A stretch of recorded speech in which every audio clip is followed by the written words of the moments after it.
Le corps et la matière, l'infiniment grand, l'infiniment petit, le jeu du noir et de la lumière, la révélation, la plasticité de l'image et des mots, le négatif et le positif, la transfiguration du réel, un monde imaginaire prêt à disparaître. On imagine d'abord, on voit ensuite, dit Gaston Bachelard. Avant de peindre un paysage, il faut d'abord l'imaginer, répond Patricia Canino, en s'inspirant des mots de Caspar David Friedrich. L'invention d'un regard, le dehors et le dedans. Bienvenue dans L'œil écoute, le podcast Emeria, hors série, consacré à Patricia Canino et à Lux in Tenebris, une exposition qui aura lieu du 19 au 28 novembre et un coffret d'art d'exception. Voici un dialogue entre Ossiane Pérez et Patricia Canino pour L'œil écoute.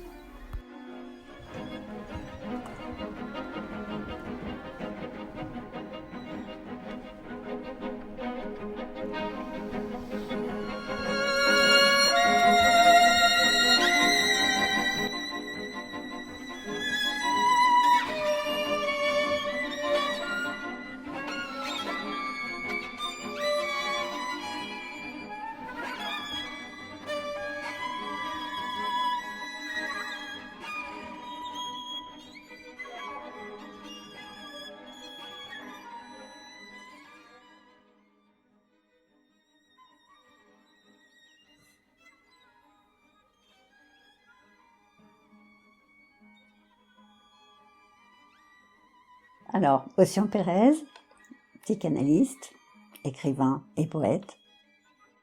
Patricia Canino, photographe. Lux in Tenebris, qui est le titre de ce travail que je t'ai montré et sur lequel j'avais envie que tu mettes des mots parce que j'aime beaucoup ton travail poétique. Je me sens très très proche de lui. Et sur ces images, j'ai eu envie que, si cela t'inspirait, que tu écrives des mots. Oui, j'ai été très touché par ton travail. Une écriture, c'est aussi quelque chose qui prend le corps, quoi. Hein. Et là, ton travail, ça avait cet effet-là aussi, de prendre la vue, mais aussi quelque chose de très corporel dans ce que ça dégageait. Mais oui, tu vois, le corps, c'est ce qui sort de tes poèmes aussi. C'est-à-dire qu'effectivement, tes mots sont à la fois de l'imaginaire, mais c'est aussi la chair, c'est le corps, c'est la sensualité en fait du corps. Et c'est vrai que c'est ce que j'aime moi aussi dans les images, c'est-à-dire que je crée des images pour que on ait envie de les toucher du regard. C'est-à-dire que j'aime beaucoup associer le sens du toucher au sens du regard. Et c'est pour moi essentiel. Et pour cela, ce qui me fait vraiment vibrer beaucoup, c'est la lumière. C'est-à-dire que c'est le travail de la lumière qui permet de faire vibrer des objets, des matières, de la granulation des cellules du corps, que ce soit des corps ou que ce soit des montagnes de glace ou que ce soit des vêtements, puisque je suis quand même beaucoup issue de la photographie de mode. Moi, ce que j'aime, c'est ça, c'est toujours le rapport au sens du corps. Oui, c'est ça. C'est-à-dire, ça part de paysage, mais tout de suite, ce que j'ai ressenti, c'était le corps. Et bon, évidemment, ça remonte à loin dans les images ou dans la peinture, ou on pense à Giorgione, à la Vénus, etc. Mais là, il y avait vraiment quelque chose de l'infiniment grand et de l'infiniment petit aussi. Et quelque chose comme ça qui s'approchait. Je sais pas. Quelque chose, c'était évidemment des icebergs, des étendues de glace, donc de l'infiniment grand plutôt. et en même temps quelque chose qui s'approchait très proche. C'était mon impression. Avec ce travail particulier de saturation. Ça, je voulais...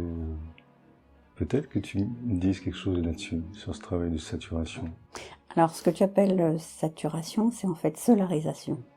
Ah, Oui. d'accord. En fait, j'ai travaillé beaucoup sur des paramètres de la photographie, du début de la photographie argentique, en fait. Moi, j'ai toujours travaillé en laboratoire et je tirais mes propres photos.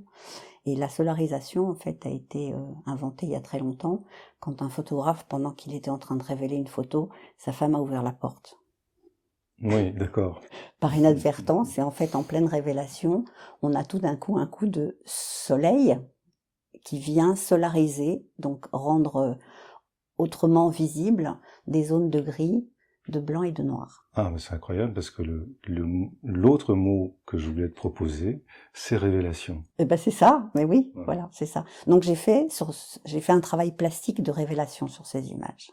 J'ai travaillé comme si j'étais en laboratoire, donc j'ai fait de la solarisation sur certaines parties, j'ai travaillé certaines parties en négatif, certaines parties en négatif puis solarisé. Enfin voilà, j'ai fait tout un travail de recherche de lumière pour en fait atteindre la matière et le corps de ces icebergs. Parce qu'en fait c'est ça qui m'intéressait le plus, c'est les voir comme des sculptures, de les voir comme une matière plastique. Une matière plastique, j'entends dans la plasticité de l'image, et donc dans ce corps à corps que j'avais avec eux en fait. Et ce travail-là m'a permis de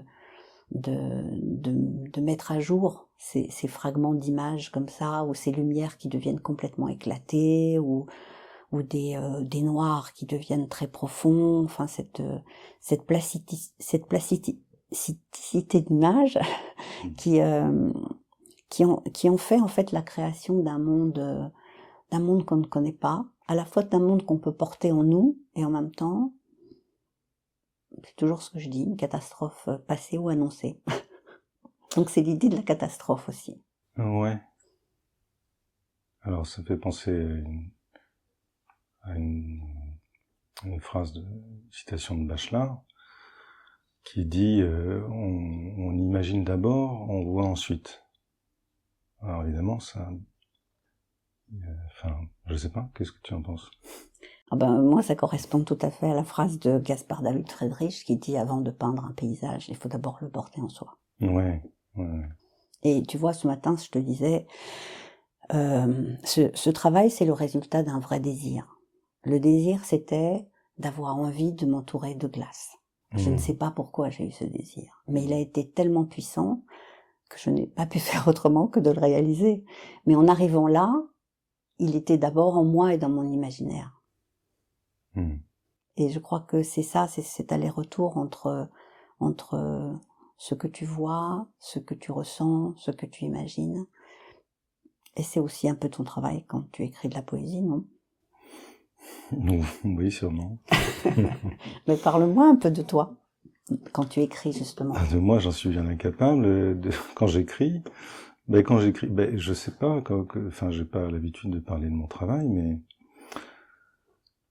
si on reprend les mots justement de saturation, parfois, je pense que c'est dans mon travail.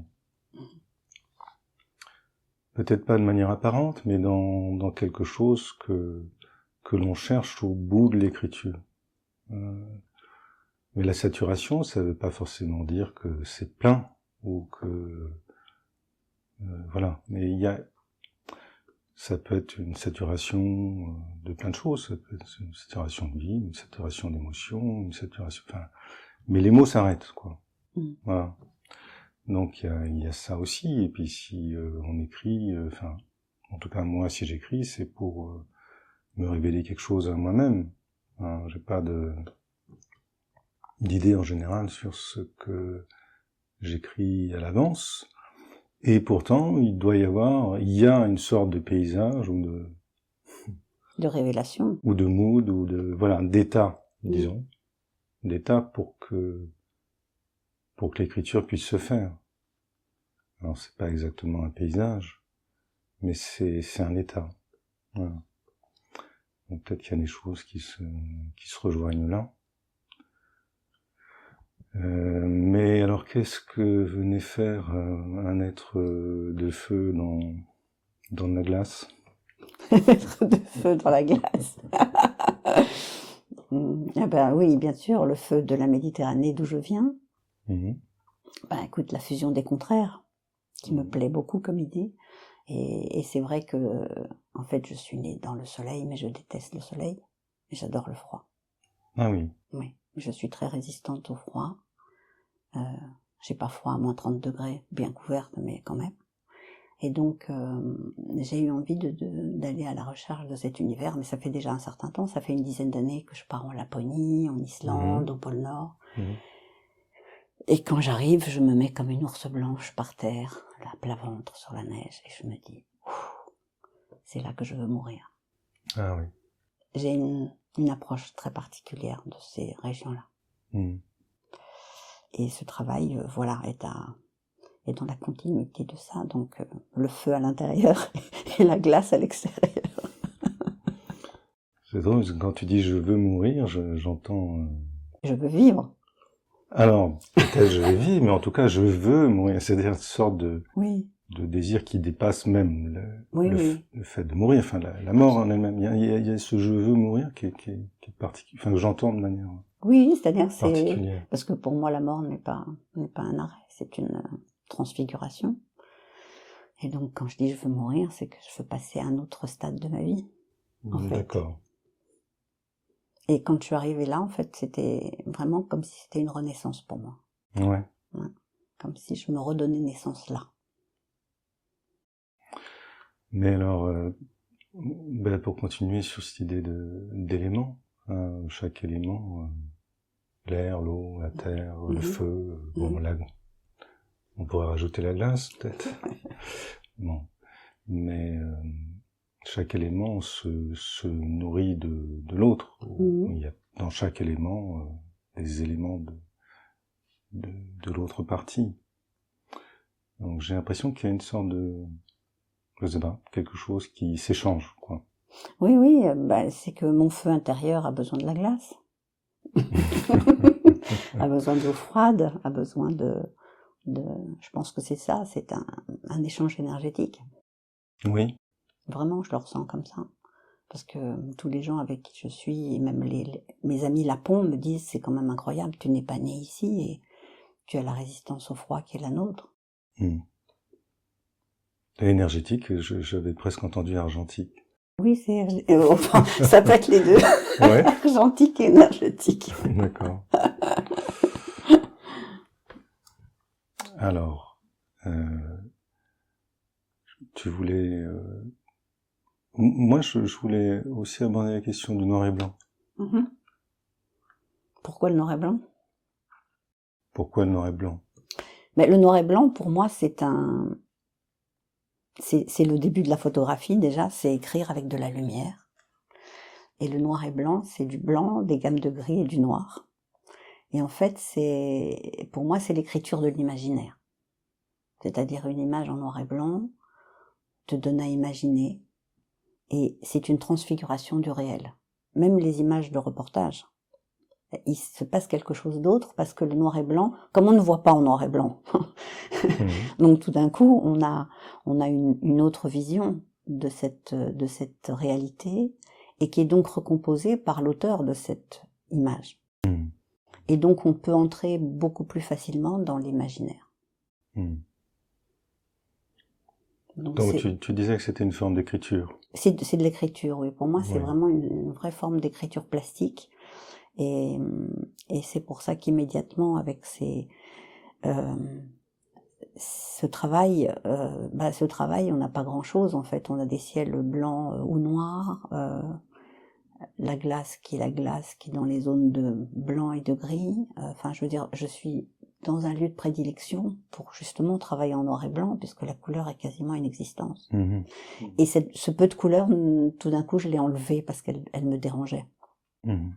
Elle me dérangeait pour justement aller dans un autre imaginaire. Tu vois, tu disais dans ton texte que Est-ce que c'est Dante? C'était quoi ta première phrase? Est-ce que c'est un enfer de Dante ou pas? Et en fait, moi, qui est une grande admiratrice de la Divine Comédie, mais ce que je préfère surtout, c'est l'enfer. C'est là où il a été le meilleur. Et dans l'enfer, eh ben pour moi, je vois cet enfer en noir et blanc, et il y a du feu, il y a de la glace. Oui, Tu vois. oui. Je crois que j'avais, oui, émis cette idée-là de est-ce qu'on est sur les pas de Dante, mais sans les personnages, voilà. Mm. Quelque chose comme ça. Mais Que pour moi, j'avais ressenti. les premières phrases de la Divine Comédie, où il dit je me retrouvais dans un chemin, dans une forêt obscure, c'est déjà, la forêt obscure, c'est quoi? On enlève toutes les couleurs. On commence à entrer dans l'obscurité, et quand on est dans l'obscurité, les couleurs s'en vont, et on commence à regarder avec des petites pointes de lumière, des gris et des noirs. Et on entre dans l'imaginaire de sa forêt à lui. Et pour moi, c'est ça le noir et blanc. C'est très beau. Cette façon, tout d'un coup, de laisser le réel derrière soi, avec la couleur. Et j'ai fait aussi beaucoup de plongées sous-marines dans des grandes profondeurs, et en sous l'eau, on a la même chose, c'est-à-dire que à partir de 15 mètres, les couleurs s'en vont. Et on n'est que dans des bleus, des blancs et des gris. Et la couleur n'est plus là. Et on a cette même sensation. C'est que ce qu'on vit, est-ce que c'est vraiment où est-ce que nous sommes? On ne sait plus. En fait, c'est cette sensation de se perdre aussi. Dès qu'il n'y a plus la couleur, on est perdu parce que on n'a plus les références que nous avons depuis qu'on est petit. Oui, en quelque sorte, on doit réécrire quelque chose. Il faut réécrire quelque chose. Voilà, le noir et blanc réécrit en fait. Est une réécriture de l'image qui va vers l'imaginaire. Et avant ça, de ce que j'ai pu voir de ton travail, il y avait en fait la présence du corps, mais la présence du corps humain immédiat, enfin la réalité du corps. Oui, non, mais je ne suis pas une adepte totalement du noir et blanc, c'est que...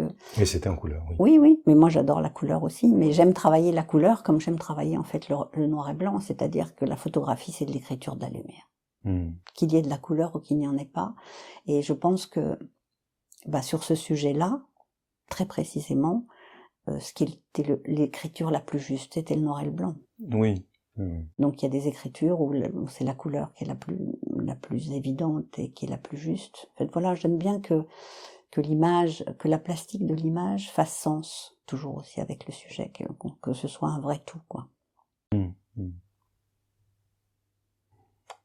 Et alors pour revenir à cette phrase de Bachelard, c'est on imagine d'abord et on voit ensuite. Oui, toujours. Oui. Moi je pense que ça c'est la vie aussi. Avant de rencontrer quelqu'un, on l'imagine. Avant d'aimer quelqu'un, on l'imagine. Oui. Avant de faire l'amour, on imagine. Avant de prendre une image, on imagine. Et je pense qu'avant d'écrire, on est dans l'imaginaire d'une écriture. Oui. Mais en même temps, on pourrait dire, on voit d'abord et on imagine ensuite. Non, mais ça, c'est la réalité imbécile des rationalistes. Ah oui? Et des matérialistes. Ah bon? Je ne crois pas du tout à ça. Je pense que la grande faculté de l'homme, c'est l'imagination. Oui.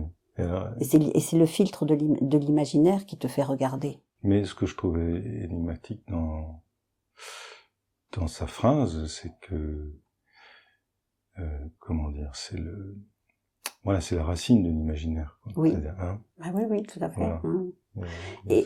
Et en plus, moi, je trouve qu'on peut faire vraiment le raccord avec Didier Dumas et Françoise Dolto, c'est-à-dire que l'imaginaire, c'est le préverbal. C'est un enfant qui voit d'abord de l'imaginaire, c'est pour ça qu'il dessine magnifiquement bien entre 0 et 3 ans, et l'apprentissage du langage, des mots et du rationnel, fait disparaître ce préverbal. Oui, ou que nous sommes peut-être habités d'images avant de voir. Voilà, je pense. Éventuellement. Je pense que on est habité d'images avant de voir. Ou en tout cas, la faculté de l'imaginaire va filtrer comment on voit. Oui. En fait, l'invention d'un regard, c'est quoi? C'est une rencontre entre l'imaginaire et la vue. On ne voit que ce qu'on a envie de voir. Le regard n'est pas objectif. Et donc, c'est vrai que tout artiste, je pense que c'est vraiment ça le mouvement artistique. C'est une connexion avec un imaginaire archaïque qu'il laisse passer en lui. Quand tu disais tout à l'heure, on se met dans un certain état. Moi, je pense que c'est ça, en fait, dès qu'on est dans la création artistique, on n'est pas dans je fais un objet, je reçois des choses, on est comme une sorte de passeur. On reçoit des choses, on laisse passer des choses qui sont enfouies en soi et qui ressortent. Et on les laisse passer, en fait, on les laisse surgir. Et elles trouvent leur expression, alors que ce soit des mots pour toi, que ce soit des images, mais je pense que cette connexion avec l'imaginaire et le préverbal, c'est vrai qu'un bébé, il est dans l'imaginaire et les images avant de parler. Oui, et il y a le corps à corps entre la mère et le corps, et voilà, bébé. C'est-à-dire il a le toucher, le son, il a tous les sens, sauf le sens du rationnel et de la logique, ensuite des mots qui va être son apprentissage. Je pense que c'est vrai que toute création artistique se passe dans ces eaux-là. Oui. Et dans ton travail, là, on sent justement quelque chose comment dire, enfin, tu disais mais on sent quelque chose d'une enveloppe, enfin, comme si, justement, la distinction entre ciel, terre ou eau, etc., n'était plus si nette. Et du coup, ça crée, enfin, voilà, pour moi, ça crée comme quelque chose d'une enveloppe, d'un dedans, quoi. Oui, c'est ça. On est dehors, mais on est dedans.